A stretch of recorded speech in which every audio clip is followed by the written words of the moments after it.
Hello guys, welcome back. मैं हूँ Raj and today we are going to design counter. Previous video में हमने design किया था एक flip flop, like T flip flop या फिर डी फ्लिप फ्लॉप। ठीक है। आज से हम स्टार्ट करने वाले हैं काउंटर्स। तो काउंटर्स बेसिकली होता क्या है जो कि काउंट करता है? बाइनरी काउंटर्स हम डिजाइन करेंगे और उसे बाद में हम कन्वर्ट कर देंगे डेसिमल काउंटर में। ठीक है। तो काउंटर्स जो है काउंट करते हैं जीरो से लेकर अप टू एन। ठीक है। या फिर एन से लेकर जीरो, डाउन काउंटर भी हो सकते हैं। तो मल्टीपल तरीके के काउंटर्स होते हैं, like up counter, down counter, even counter या ऑड काउंटर या जॉनसन काउंटर। ठीक है। और उसमें भी हमारे दो तरीके के होते हैं मेनली, जैसे कि सिंक्रोनस और एसिंक्रोनस। तो हम डिजाइन करने वाले हैं आज एक एसिंक्रोनस अप काउंटर। ठीक है। और वो भी 4 बिट का एसिंक्रोनस अप काउंटर। ठीक है। और किसमें? 4 बिट में। अब ये 4 बिट का काउंटर होगा तो ये कहाँ तक काउंट करेगा? ये अप टू 15। तो 0 से 15 तक ये काउंट कर सकता है। तो इसे डिजाइन करने के लिए देखो, बेसिकली हमें पता है कि जो टी फ्लिप फ्लॉप है ना, वो हर क्लॉक पर क्या टॉगल करता है। ठीक है।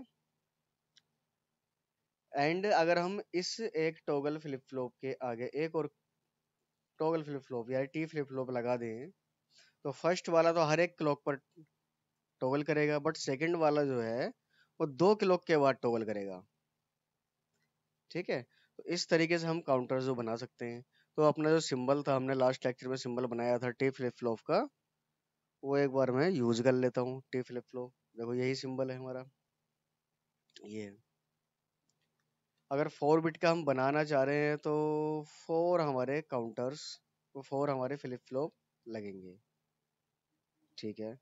अब ये कनेक्ट कैसे करना है?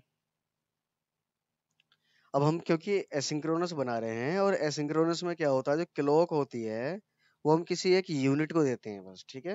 हम सारी यूनिट में, जितने भी हमारी यूनिट है, लाइक हमारी 4 यूनिट है इसमें, तो सभी में जो क्लॉक होगी वो अलग अलग होगी। ठीक है।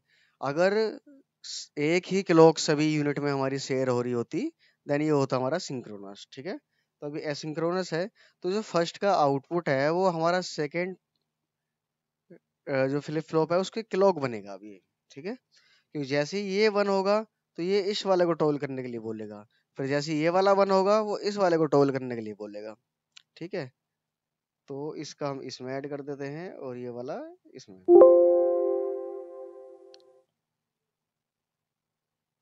ठीक है। अब देखो, क्लियर तो सभी का हम कॉमन करने वाले हैं, क्योंकि आपको पता है, आप जो भी शुरू से मुझे फॉलो कर रहे हो तो उन्हें पता ही होगा क्लियर का क्या काम है। इसे मैं उठाकर नीचे ले आता हूँ, ऊपर ये क्या कर रहा है। ठीक है। एंड जो हमारा टी है, अब देखो टॉगल ये करता कब है, जब हमारा जो इनपुट है ना इसका टी फ्लिप फ्लॉप का, वो वन होता है। जीरो पर तो वो क्या करता है कि कांस्टेंट देता है, बिल्कुल कांस्टेंट, मतलब जो प्रीवियस इनपुट है हमारा, प्रीवियस सॉरी प्रीवियस जो आउटपुट है ना, उसी को देता रहेगा बार बार। ये प्रीवियस आउटपुट को ही होल्ड करके रखता है। अगर टी हमारा वन होगा तो हमारा ये टॉगल करेगा, जो टॉगल फ्लिप फ्लॉप है।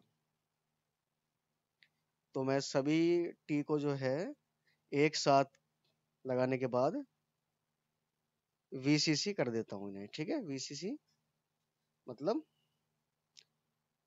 वन। ठीक है। यानी कि हाई वोल्टेज हाई कर देते हैं। ग्राउंड मतलब जीरो एकदम। और इसमें से हम आउटपुट कहाँ से लेंगे, ये भी हमें डिसाइड करना होगा। देखो अनकनेक्ट रह गया, इसको कनेक्ट कर देता हूँ मैं। ठीक है। तो जो हमारा एक क्यू है, देखो क्यू बार का कुछ काम नहीं है बेसिकली, यहाँ पर तो कुछ काम नहीं है।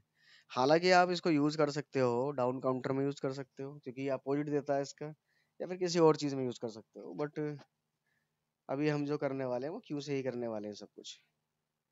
तो एक आउटपुट हमारा ये होगा, या एक काम करते हैं, एक बस ले लेते हैं जिससे हम क्या है डेसिमल में भी हमारा आउटपुट जो है देख पाएंगे।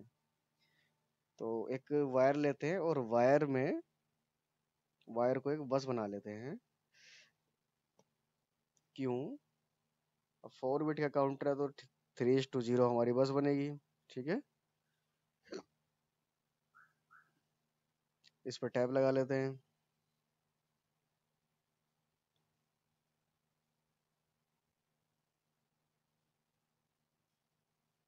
ठीक है, 4 टैब। एंड नाउ ये कर देते हैं कनेक्ट। लेकिन हमने अभी ये डिसाइड नहीं किया है कि जो कौन सा आउटपुट है वो मेरे काउंटर की कौन सी बिट होगा, क्योंकि 4 बिट है ना। इसका आउटपुट भी इधर ले जाओ। तो देखो, सबसे पहले कौन सा चेंज होगा इसमें, तो सबसे जल्दी चेंज होगा वो कौन सा, किस फ्लिप फ्लॉप का आउटपुट होगा, ये चीज एक बार देखो।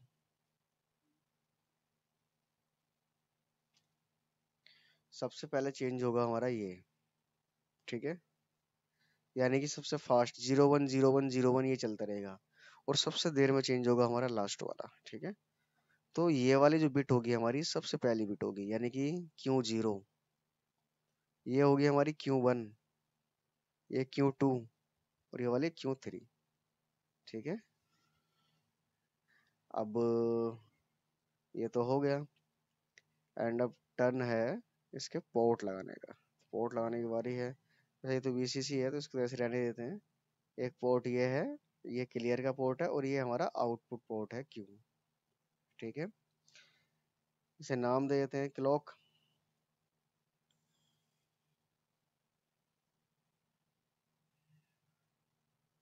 एंड इसे भी एक नाम दे देते हैं क्लियर।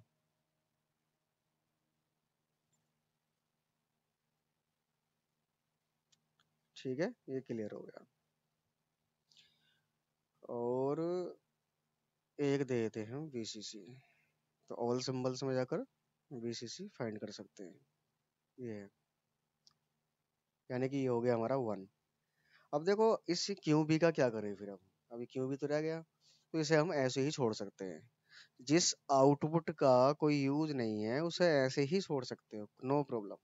बट इनपुट चाहे यूज हो या ना हो, इनपुट आपको देना पड़ेगा, चाहे उसको 0 दो चाहे 1 दो। ठीक है, बट आउटपुट को आप ऐसे ही छोड़ सकते हो। तो ये हमारा 4 बिट का काउंटर रेडी है। एक बार इसे टेस्ट करके देखते हैं। एसिंक्रोनस सब काउंटर।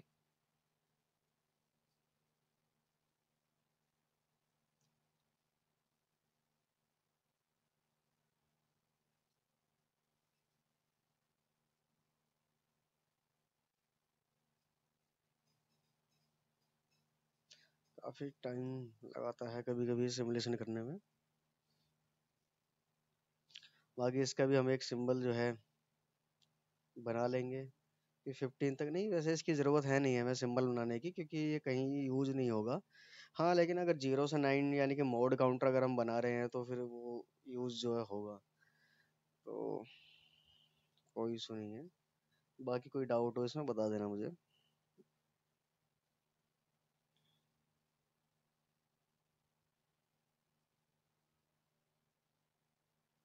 और लास्ट वीडियो में हमने बाकी भी चीज़ें सब बना रखी हैं। अभी हमने जो हमारा साइन कैलकुलेटर चल रहा था उसका हमारा एक साइंड एड साइंड जो वो है क्या कहते हैं डिवाइडर रह रहा है बस। बाकी सारे ही इसके मॉड्यूल मैंने बता दिए हैं और उन्हें असेंबल करना बाकी है। तो आने वाली वीडियो में आपको साइन डिवाइडर भी बना दूंगा।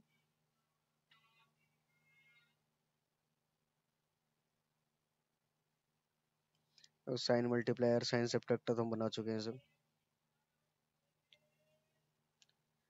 टाइम क्यों ले रहा है, हो गया चलो।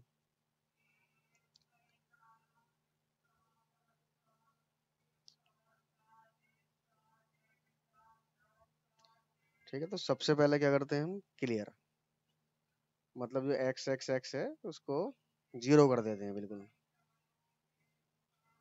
क्लॉक के साथ क्लियर कर लेते हैं तो अच्छा रहेगा, जितनी भी हमारी यूनिट्स हैं बीच अंदर वाली भी वो भी सब क्लियर हो जाएंगी। ठीक है, तो 0 1 एंड 10 हम सॉरी 1 माइक्रो सेकेंड का हम जो है वो ले लेते हैं। देखो यहाँ ये हमारा रन टाइम होता है ऊपर, ठीक है।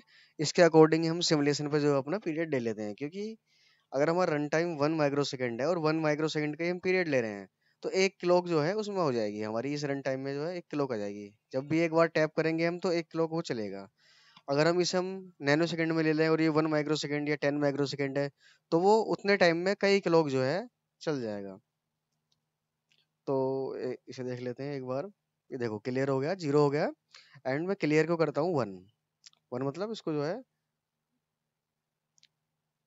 ऑफ कर देता हूँ, ये लो।